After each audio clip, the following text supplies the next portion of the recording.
I can see several groups of people here. There's the auditors are sitting there in that table there.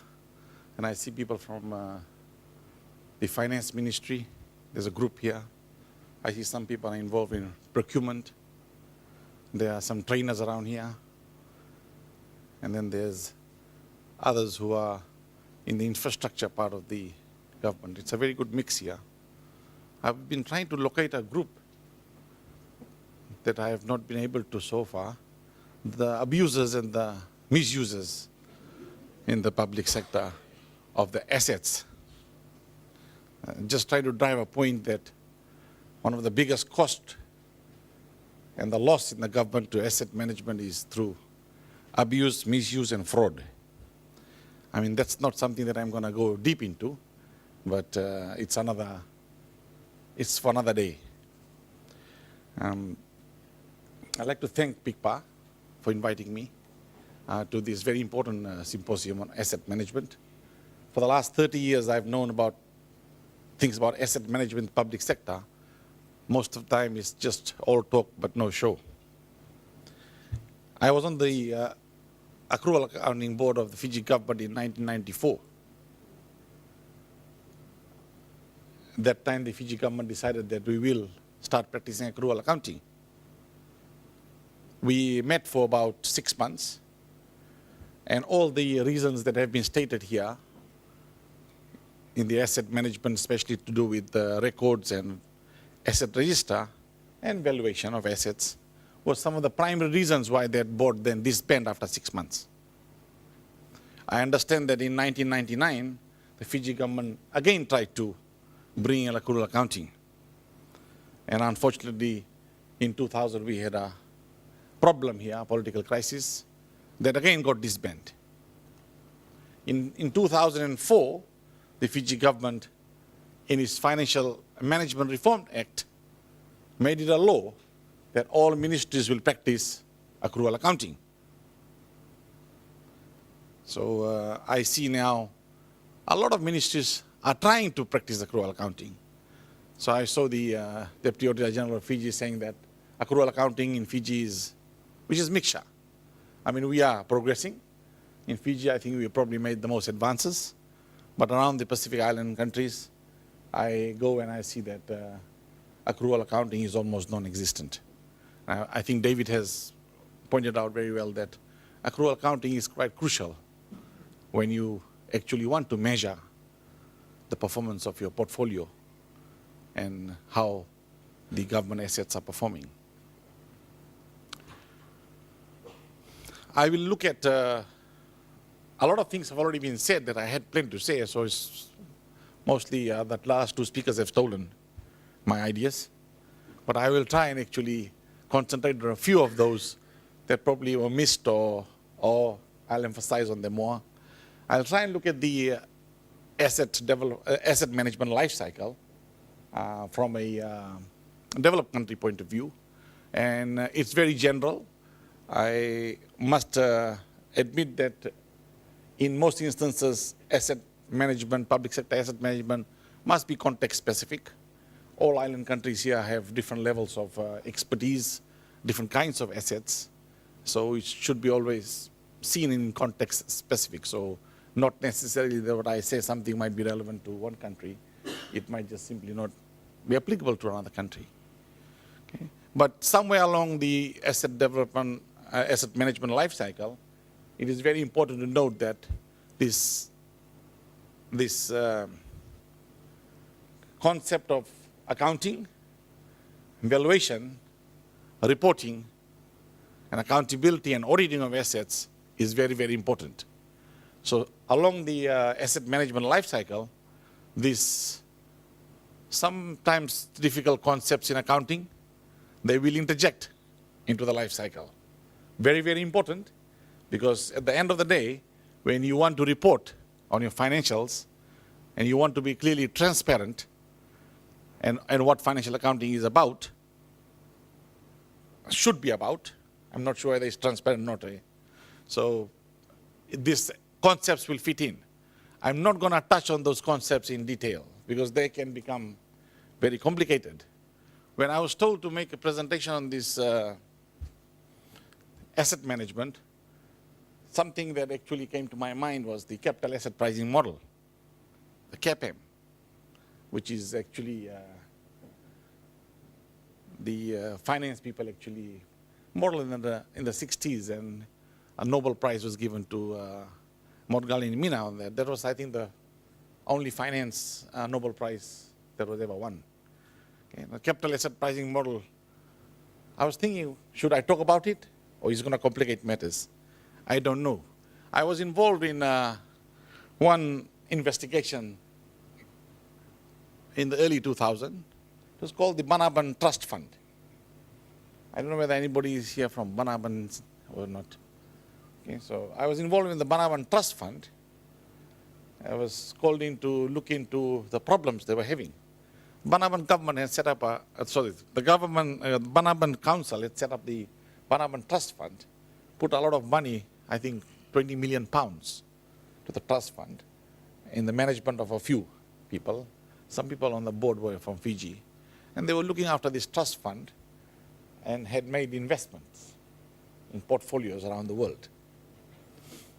The problem with them was they could not find where these investments were. So I was called in to investigate, and I was trying to actually locate these investments for them. These are these are shares that were bought around the world. And they are assets, they have to be managed. This board of trustees were managing it. And the problem now was we can't find them where they are. After about 4 months, I only was able to locate $2 million. I don't know where they are there, 2 million pounds. The other 18 million pounds were. So it's a very clear mismanagement of assets. So I was wondering what kind of assets we should actually be looking at. Most of what we have been looking at so far is the property, plant, and equipment. Okay, so we have our buildings. We look at buildings, we look at trucks, we look at roads, we look at bridges. Okay. I've just got that $sign there, which I meant by investments. Okay. And there are a lot of governments who have vehicles. They also make investments, and investments in shares, investments in bonds. Okay. I think Fiji government is involved in a few of them. Those are also assets, they need management. We'll not talk about them, okay, because they are a little bit more complicated. Okay. I think the word SOE is missing here. I had a word called SOE here, state-owned enterprises. Okay. There are a lot of state-owned enterprises, and I think the move to state-owned enterprises is quite great, especially right now in Fiji. I mean, we've been moving to state-owned enterprises. How are state-owned enterprises managed? Okay. Of course, they have their own act, and they are managed through that act. But the Fiji government, in most of its SOEs, hold the shares, and they appoint the board. The management is done through the board. So I'll not talk about those assets that are in SOEs, but right now in Fiji they're trying to convert another 3 public sector activities into SOEs, and I think the valuation is going on, and I've been involved in a little bit of those valuations on how the government is going to sell those assets, okay, to the state-owned body, and how they're going to get the shares in the valuation, because there are other players who are going to come into buying the shares. They could be external and from abroad. If they buy those shares, we have to make sure that we get the share price correct. If you don't get the share price correct, and if you sell it for less than what it's worth, we're going to lose a lot of money. So I'm not going to look at those. Okay? We're going to touch mostly on those kinds of assets there. Okay? Roads, bridges, vehicles, buildings. And we have actually been looking at those for some time in the last 2 presentations. The other aspects of, as I said, misuse, I think you can clearly see that if you are misusing assets, you can see what's happening in Fiji now. So they misuse the bridge. And that bridge is now almost falling down, not operable. They're saying it's because of misuse. Vehicles that are going over those bridges overweight. I mean, how do we manage that? How do we manage people actually abusing the bridge and the road? Because they are overloading on the vehicles. It is somebody's responsibility that needs to be managed. I know that the Water Authority has been told to leave a 6-story building, although the building is a privately owned building. Now they are pointing to the engineering problem in the building, which must have been at the planning stages when the building was built. How many times do we have issues coming into our asset, especially buildings and roads, which go back right to the procurement and the engineering stages? And there are many cases of those. In fact, I'll give you examples of where at the procurement process, assets have been bought and huge number of lives have been lost simply because somebody did not do their job properly. Okay, we'll come to those in a while. I'll just give you a framework here, which is a very standard framework borrowed from DFAT Australia here. This is actually giving you a framework on how the life cycle of asset management, public sector, what stages it goes through. Okay? So you can see you got Financial Management Act right on the top. The Financial Management Act actually is going to dictate and give the powers and delegations through the Minister of Finance. You get this powers, delegation, authority to the Minister of Finance on how this whole aspect of the asset management is going to work, the life cycle. That's where you get the authority from. Okay? And how this thing is managed, of course, is different from country to country, but this is how the framework actually works. And then under the Minister of Finance sits the Asset Management Accountability Framework. Okay? And in the accountability framework, that's where the delegation, the powers, the authorities come from. Okay? Now, under this model here, there are 4 very important aspects here: planning, acquisition, operation, and disposal. A lot of things that I will actually mention under this here, which I will not repeat, I'll actually skip through very quickly, actually have already been said. I will look at only those things that probably require more emphasis on. Okay? Now, the secretary here in each of the ministries have the oversight of those assets. On the other side, you've got associated government and government asset policies. Okay? There are a lot of other policies that actually go around, which the government and the ministries and the agencies must actually be aware of. Okay? So this is a general framework here, which is very widely used in Australia and to some extent in New Zealand. Okay? Before going on to that particular asset management life cycle, I thought it would be important that we actually have some definition of what we call this asset. What is this thing here called assets? Or how do accountants look at asset? This comes directly from IPSAS 17 that David was mentioning about accounting standards. A lot of auditors here and accountants will be aware of this. This is the standard definition for asset. And if something does not meet this definition here, it will not go into your books, or it should not go into your books. Okay? So from an accounting point of view, when you look at the financial reports, when you read the figure in there, something called under assets, total assets, okay? Current and non-current assets, everything must fit into this definition here. Okay? Now, in this, there are 2 very important criteria here. Okay? One talks about the future economic benefit. Asset must give you some future economic benefit. If the asset is not going to give you any future economic benefit, it does not go into your books, because it's not classified as an asset, because it's of no benefit to you. The benefits are measured in terms of future cash flows or future service potential in the public sector, whether it's going to give future service potential.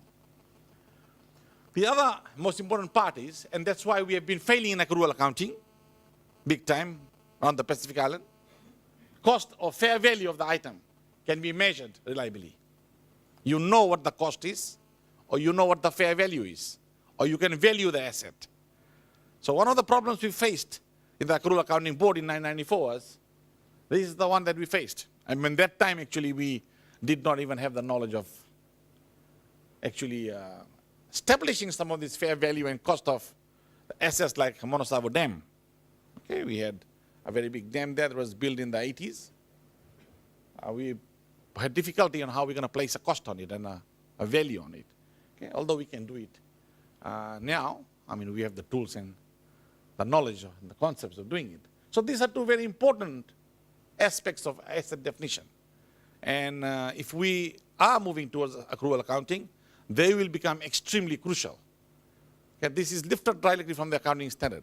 I didn't mean to go here, but it's very important that you set the scene and the stage from here. Otherwise, your asset management, bringing it into the accounting and reporting function and the auditing function, okay, becomes a little bit meaningless, because then you're going to have a very big, argument that it will not be consistent. If a ministry doesn't know the definition of asset, and then you're trying to actually put it into Ministry of Finance and through the Auditor General's office, it becomes a little bit difficult.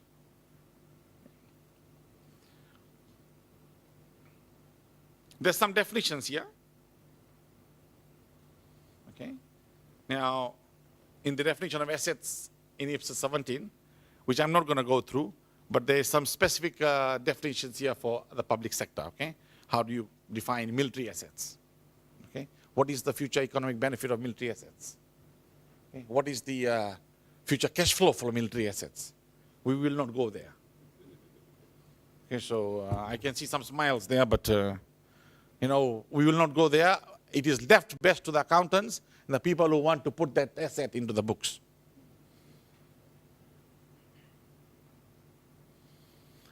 We have actually discussed this to a great length. Okay, asset management must be linked to service delivery. And I think I don't want to emphasize on this any more than anything else, because if you can't actually link it to service delivery, chances are that you might not meet the definition of an asset. Okay? Because service delivery potential is a very important component of asset definition. Okay? And in service delivery, it is very important for you to know who are responsible and accountable. Okay? Considered of all government policies, okay, integrated into planning, informed decision making, and those are all the important components that go into your asset management. So when you're doing service delivery, you must actually pay attention to those components, okay, in service delivery. And matching asset management with service delivery, there are some aspects listed here. Okay. How managing assets effectively is very important to matching it with service delivery needs. I think that has been already mentioned. I think David has also mentioned that you sometimes have to actually reduce your service delivery if the asset cannot match the delivery that is being demanded, so that you can actually adjust the expectations of your users. It's extremely important that you do that matching. Establishing asset standards to delivery needs, okay, managing assets within available resources, balancing competing services and asset needs, adopting whole of life cycle approach, monitoring, evaluating, and improving the performance of assets, okay, being responsive to foreseen, unforeseen changes in demand, okay, something that I think Josh was talking about, the future demand. I mean, he had some very good statistics about the Pacific Island countries, where we are going, where we are headed. So with your assets, you should be able to actually also project demand. Okay? What is the likelihood of how many schools you'll need? Okay? The extension you have to provide in your hospitals. How many more roads you're going to need? Which bridge you have to build in future? Okay, population dynamics play a very important role. And the aging population also is very important to consider, because if the population is aging, the average life age is increasing. So we have to be able to be meet the services of the older population, which will require some changes to the way you actually look at your assets. Okay. Having appropriate strong asset management accountability framework, very, very important. Governance, ensuring informed decision making to adequate asset information. We heard that almost no records for assets are maintained. And throughout, there's a project going on in Vanuatu. You can see the difficulty in trying to actually get the asset register up and going. Okay, I know that this is the case in many other island countries, and also in Fiji too. In most instances, our asset register is not there. And the basic asset register, we mean the location of the asset, the type of asset, the size of asset, the model. Okay, and forget about the condition and the value. Okay, we just simply want to know what machines and what beds and what computers and what buildings and what vehicles, where are they? Okay, so trying to find out the number of vehicles the Agriculture Ministry has in Tonga. I've been looking for that for some time, because I'm doing some review together with Pasila here with the World Bank on the Ministry of Agriculture expenditure. We want to find out how many vehicles and boats and engines they have and tractors. Nobody can give me that very quickly, okay, unless I go down there in Tonga and count it myself. I don't know whether I'll see all of them, so it's a bit hard. Okay. So managing risk. I think we have talked about a bit of managing risk. I'll talk about the insurance aspect of managing risk towards the end of the presentation. Okay. Improvement and adaptive management approach to asset investment policies and practices. Not going to talk about that. When you talk about investments, of course, Fiji is somewhere ahead into investments in other kinds of assets, and those actually require attention. Performance management. Okay. Monitoring asset performance. Extremely important and crucial on how you're going to actually monitor the performance of asset. What is the key factor? What is the key performance indicator? Whether it's revenue, or whether it's going to be a number of services that have been provided, or the quality of services that have been provided by the asset. I remember doing the fines, fees, and review for the Fiji government in 2003. Okay, for the whole of Fiji government, the fines, fees, and all that. And when we were looking at the types of charges that we're going to try and levy on different kinds of services that the government provides, like for birth certificates, okay, for visiting the hospital, for the fines that you actually impose on a person who is over speeding. So when you look at all this here, you have to consider, one, the public importance of the service delivery. Okay, sometimes it's all written off. And the other times you have to look at the cost of delivery. We were trying to establish the cost of service delivery for the CWM hospital. Very difficult. Okay, so in most instances in the public sector, when you find that you are trying to maintain your assets, we're trying to maintain CWM, we're trying to bring it to a very good standard. Okay? Where is the money going to come from for maintenance? Government is trying to recover some from levying some fees. But would that be the appropriate way of doing it? We don't know, and that's a very big political question. Okay? And I have never been in politics, so I couldn't really handle that part of the fines, fees, and review thing. When I gave the figures back to the Ministry of Finance, they came out with some political figures, and then that's the one that got implemented.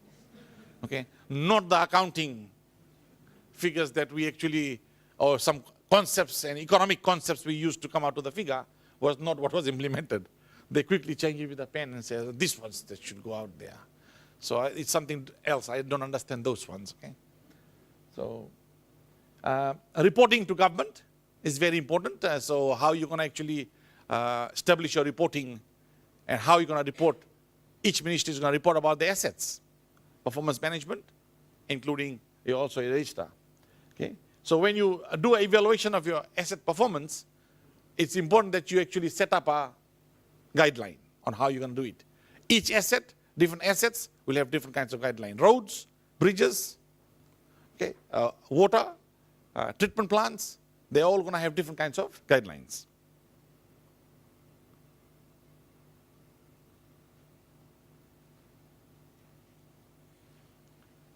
This is just showing you how the service planning interfaces with asset planning and management. Okay? I mean, you look at the community expectations are on the top, okay?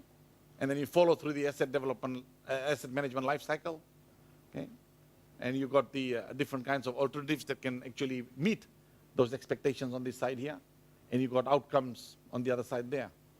Sometimes you can have a non-asset alternative of providing a service, okay? And that's where a little bit of thinking goes in on how you can have non-asset alternatives of providing things. Maybe outsourcing, just don't have the asset. Outsourcing is one of the non-asset ways of providing service delivery to the public. Okay? So, and then you've got your asset planning, which come through the budget process, okay? And then you have the evaluations. Okay? So I was gonna say I'm gonna discuss this life cycle here. You got planning, you got acquisition. Okay? So I'll speak on a few of those things, not all of them. Some of them have already been mentioned. Okay? And then you've got operation, then you've got disposal. Okay? Concentrate on all of those. Okay? You've got to plan your assets properly. Only then they will be effective. Acquisition is extremely important. You've got to actually have the, I know a lot of governments have very good procurement systems in place now. Tonga has just revised the procurement regulations, instructions. Samoa has a brand new procurement regulation. Marshall Islands is 1982, I think. They are into it. Kiribati is also 1982 or 1984.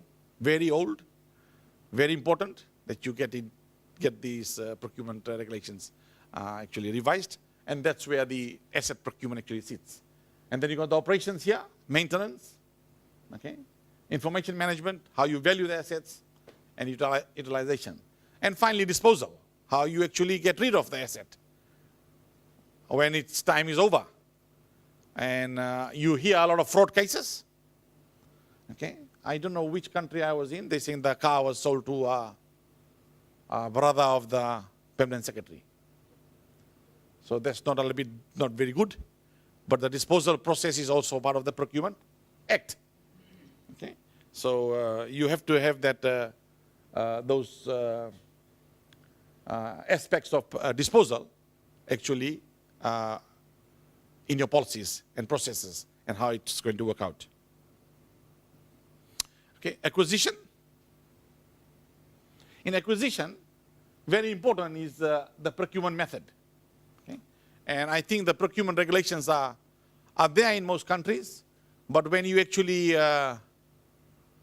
discuss about the procurement policies with the practitioners in the public sector, they don't appear to actually match the policies and processes they have. The last time I was on Kiribati, I'm sure they still haven't got the money back for that boat, isn't it? They paid for one ship, $800,000 Australian dollars, to a company in Philippines. And they made the payment to ANZ. The money just disappeared into the internet somewhere. And those people on the other end say we didn't receive it. ANZ said we have sent it. Okay. The last time I was there, I think, anybody here from Kiribati? You know about the case? Oh, you know. Okay, good. Now you're buying one from Taiwan here, isn't it? A new boat is coming from Taiwan. Is the boat coming? Not yet, eh? Sorry? Oh. No, the one in Philippines is lost. Yeah, I know it's lost. So that money is finished. $800,000 is gone. Okay, procurement process. Okay, so I was following through the procurement process. I don't know who did this payment and how they did this payment. Okay, so very important. It was a very important boat for Kiribati, remember. Okay, and just imagine the amount of loss in services and the economic development you have suffered, because that was a very important boat that the Australian government had donated. I don't know how they gave them the money direct. You know, so that money is gone. I know the police is trying to trace, but they won't find it. Very hard. I can't understand why ANZ can't release the details. I mean, I had offered to help them to do this fraud investigation. But the offer was not taken up by the Minister of Finance. It was free of charge. So, because I do some fraud investigations, and the offer is still open. Okay, so, we might be able to do something on that, okay? And the other procurement disaster that you might want to hear about is in Tonga, okay, when they bought the boat from Fiji. Princess Ashika, boat that was bought. You all probably have heard about Princess Ashika. So when I followed through the procurement process in Tonga, nobody asked for the, what do you call this, certificate of seaworthiness. You know, the procurement officer buying this very serious boat from Fiji, okay, and nobody asked the question about certificate of seaworthiness. And you know what actually happened, isn't it? That's the biggest disaster in the Pacific.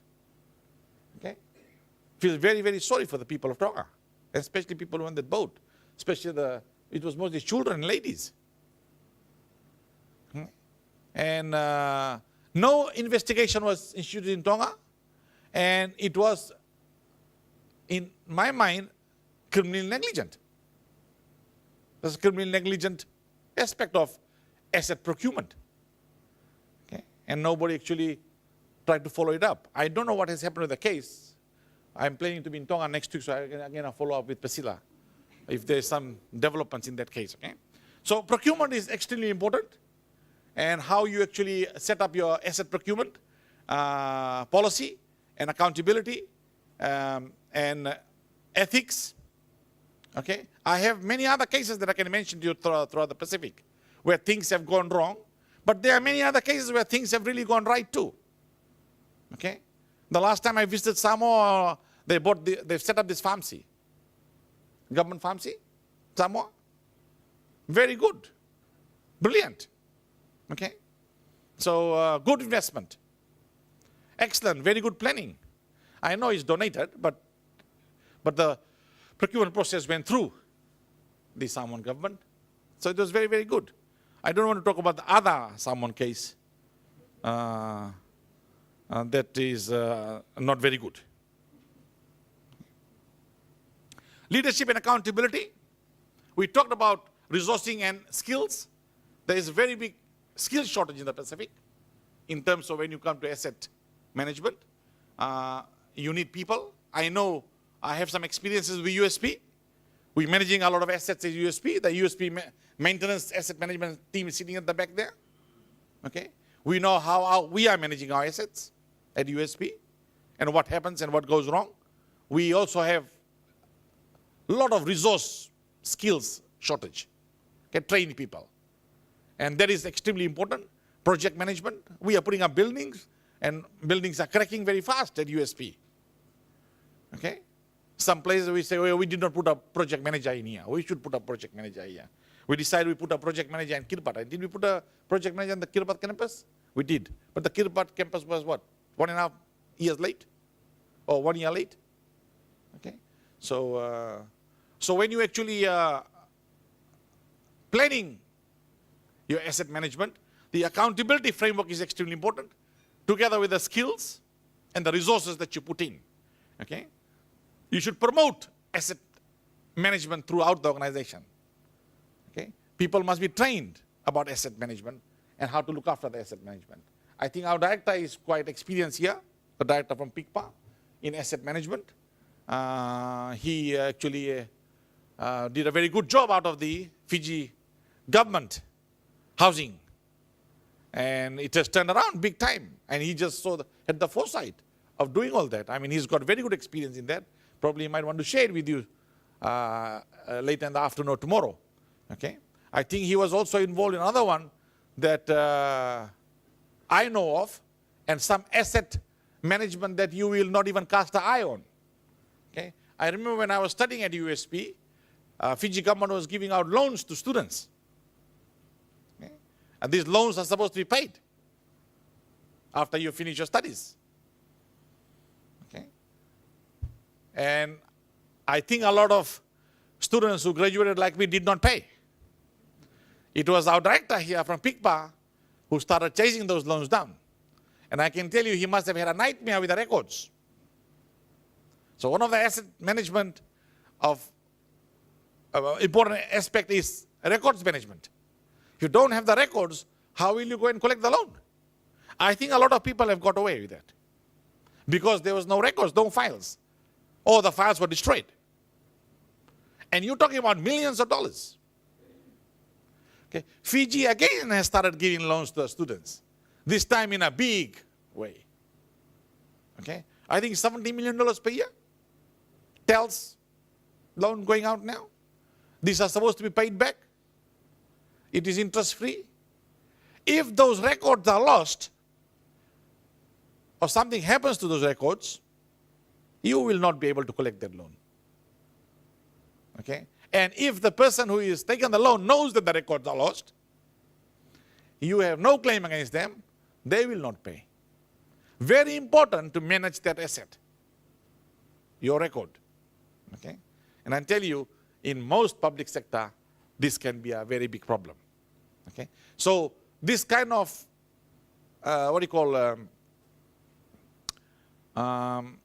mentoring must go on within the ministries about promotion of asset management and different kinds of assets and how you actually manage. Governance, allocating asset management responsibility to the people and persons and holding them accountable is extremely important. Once you give them the asset, if you give them the vehicle, make sure they know where to go with it, not going where they're not supposed to go with it. Okay, that is very, very common, okay, in the government sector. Also, when you're given the asset, they should be able to actually, I think somewhere in the last two presentations we mentioned about maintenance cost. I think Josh has mentioned about maintenance cost. We're not putting enough money. Or we are not actually preparing the budget properly. And the Fiji government budget submission is being done now. They should actually, in the budget submission, ask for the maintenance cost. Very, very important. And I think David has mentioned that the maintenance cost is higher cost than actually acquisition. Acquisition cost is only 15%. That's what the research data shows. The maintenance cost is the main one, which should be part of your budget. If you have the maintenance budget, you will be able to, provided you put the money to maintenance, you will be able to maintain your assets. So it's very important that you actually, the responsible officer, actually puts in the budget for maintenance. And he knows what sort of maintenance cost there should be. If you have to employ experts to actually design the budget request for the maintenance cost. It's buildings, if it's vehicles, if it's tractors, boats. Okay, I have no experience in trying to set up a maintenance cost. It's the only people who operate and the people who are experts in the area will be able to give you the maintenance cost. Bridges, okay. I mean in Fiji, not only that bridge, there's other two bridges that is down and gone. Okay, when is the time for replacement? We've got to make a decision about replacement and how the replacement is going to come about. Okay? So maintenance, repairs and maintenance and replacement are very, very important cost that you should get people to actually budget for you and forecast and then put them in the budget submission. So these are the 4 stages here. Okay, I mean I don't want to go read those stages out, but we'll look at them in a little bit more detail here. Okay, so in the planning stage, in the asset management strategy, okay, risk management and contingency planning, a very important aspect. You should be able to actually do some planning and actually attribute risk to each stage or each type of asset. If you attribute risk to the asset, you will know how to manage those risks and where should the risk be managed and how it should be managed, or what risks are not manageable on that asset. So at the planning stage, when you are trying to buy the asset, when you're trying to bring in the asset, make sure you have some appreciation for risk management on the asset. If you're going to put up a bridge, what are the risks in putting up that bridge? Okay. In the acquisition process, in the maintenance process, and in the ongoing process, what are some of the risks that you'll be able to actually document? Very, very important. Okay. In this case here, you're planning for uncertainty and using some real options. Okay. You are, of course, it's all going to be just projections or estimates, but you need to put them in. Risk management is very, very important. And more and more governments are now requiring business case for new asset proposals. So at the planning stage, you've got to put up a business case. And when we say business case, in the public sector, business case can be developed by actually saying, what's the cash flow? Okay. If you know the cash flow, we're going to put the net present value on the cash flows and decide whether the investment is worthwhile. Business case, okay, that's what they do in the private sector. But in the public sector, what's the service potential? Okay. How many people this asset is going to service? What this service is going to provide? The service potential. So you can put business case in two ways. So I don't know the practice about how the planning of assets are done, but I know, at least in my institution at USP, which operates like public sector, business case is extremely important now. You can't buy any asset or build any asset without a business case. You must have a very strong business case. I know that in the Fiji government too, in some instances, a business case proposal is becoming more and more widely used, but I'm not sure about what is the practice throughout the Pacific Island countries. Surely in Australia and New Zealand, it is a very, very important practice. Okay. Asset acquisition. This comes from the accounting standards, so I will not go through this technical aspect here. It just tells you when you acquire asset, how do you put them in the books, okay? Very, very technical. Maybe of interest to our accountants and auditors only. Okay, people who actually use the asset, who drive the truck around, or who actually ride the boat around, not interested in this aspect. Okay. And the second aspect here is operation. And in this year, the most important part is the maintenance of assets. Okay. Now, how you can actually maintain your assets. So, one, a long-term reduction in the life cycle cost. If you maintain your assets properly, if you also bring in the new ways of actually using the assets and you have best practices about the assets, you will be able to actually reduce the lifetime cost of the asset. Better asset performance and service is very important. Optimizing the asset life. Okay. Improve public perception of asset service and safety standards. Okay. Information management about the asset and record keeping. Very, very important. We talked about record keeping in terms of accounting and maintaining asset register. Okay. And information management about the asset is also very, very important, especially when you come to dispose of it, or when you have an audit, or when you have donors requesting information about the status of assets in the organization before they could actually give you some money. They do require those kinds of report, or when they come and do a PIFA assessment, extremely important that you be able to show them the information. Okay. Asset valuation, which is directly linked to also accounting. Okay. But at the same time, asset valuation is also very important when you want to come and dispose of your asset. Okay. Especially if you are disposing of a truck or a tractor or a boat. Not too hard, because the prices in the market is not very difficult to establish. But when you're disposing of a building, when you're trying to sell off a building, governments don't normally sell off their building, but sometimes they do sell their property. Valuation is extremely important in this stage. And then when you are trying to sell off government assets, okay, some of the biggest controversies have been in the sale of government assets. And, okay, Fiji is now planning to sell 3 of its assets, very important assets. Asset valuation is not only important for accounting and financial reports and auditing, it's extremely important when you try to dispose of the assets or sell it. Okay? If you don't get the right price for your assets, you have a lot of problem. I can give you a very good case example in Fiji. When they sold off some assets, what was the problem? But it's better not to talk about it. Okay? So these are some of the very important aspects of the operation. Again, I want to talk about asset valuation, how you do that. That comes from the accounting standards. As I said, accounting standards jump into the asset management life cycle here and there if they are very, very important. But as I said, if there is no valuation, the asset cannot go onto the books. Okay? It can remain on the asset register somewhere, but it can't be on your books. Finally, retirement and disposals. So when you're trying to dispose of assets, there is a procedure in the accounting process on how you actually dispose of your assets, how the assets are going to go off the books. Very, very important control. Okay? Otherwise, you can have a lot of fraud and misuse, and assets will almost disappear from the books without anybody having a trace. Okay? So very, very important. When you dispose, I think most of the procurement regulations in most of the public enterprises have the disposal process and the regulation in place, and the financial instructions are in place, how you dispose. There should be a thorough examination of the asset. Okay? You have to do an appraisal. Okay? You have to plan your disposal, how you're going to dispose, how you're going to call the tender. Okay? And, of course, the process. Okay?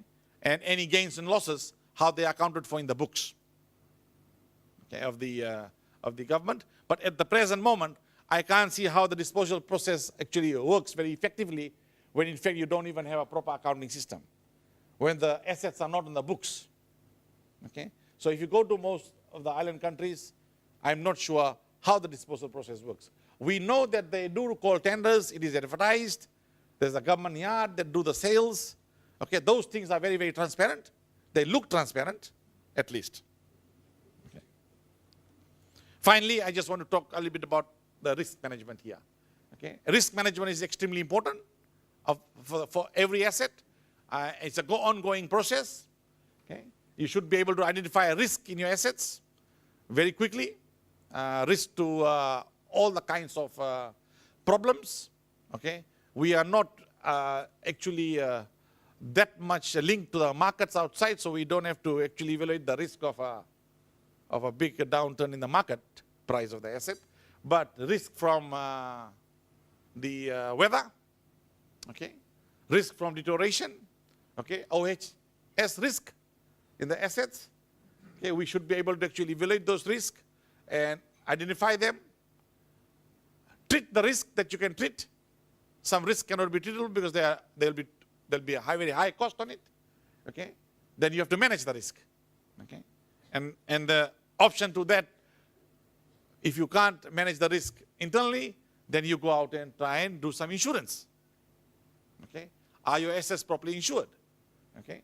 And this is one of the worst nightmares of any organization, especially if you look at an organization like USP. I am on the various boards that look at the insurance of the USP assets. And tell you, we are coming out from an era where we almost had no records, no engineering reports for many of those buildings because they are very, very old. Okay? The insurance company wants the engineering report. If there is no engineer's report, they will insure your risk, but the premium is up there. Okay? And then we have no valuation of the property. If you don't have a valuation, they will come and fix the value with it themselves. The higher the value, the higher the premium. Okay? And no engineering report, the higher the premium. Okay? So we might be paying our premium right up there, where in fact if you are doing a very good asset management, we might be paying a premium down there. Or sometimes you don't even have to insure. You realize that you don't have to insure this particular asset because it is so well managed. And the risk is so well managed. So you end up paying a huge cost. Okay? And I think in a lot of organizations, this is a terrible problem. Okay? I think the Fiji government is trying to fix up the insurance industry. That was in the papers 2 days ago, so that people can get their homes insured. Now we are realizing that after the cyclone, we can do that. Okay, there's a huge risk in our assets because the insurance companies were actually either charging us too much money or don't want to insure. Or they will insure it in a way that just they don't have to pay. Because they say those things are written in the fine line. So the Fiji government has decided, I think 3-4 days ago, they are going to regulate the insurance industry, which means you're going to bring a regulation. I think that would be very good for a lot of people who want to insure their risk. I think that's about all I have to say about asset management. Only one aspect I did not mention about. when it was about controls, there's something I wanted to mention about controls, fraud. I wanted to talk about internal controls, okay? So there are a lot of aspects about asset management. Internal controls are extremely important. Internal controls are becoming more and more important, and they are being regulated. They are being put into regulation throughout the other countries, and how you actually put in internal controls to manage your assets. I don't want to go into that because that can be a very, very long talk that will make you sleepy. Okay? I think that's about what I have to say. Thank you very much. Thank you. Thank you, Arvind.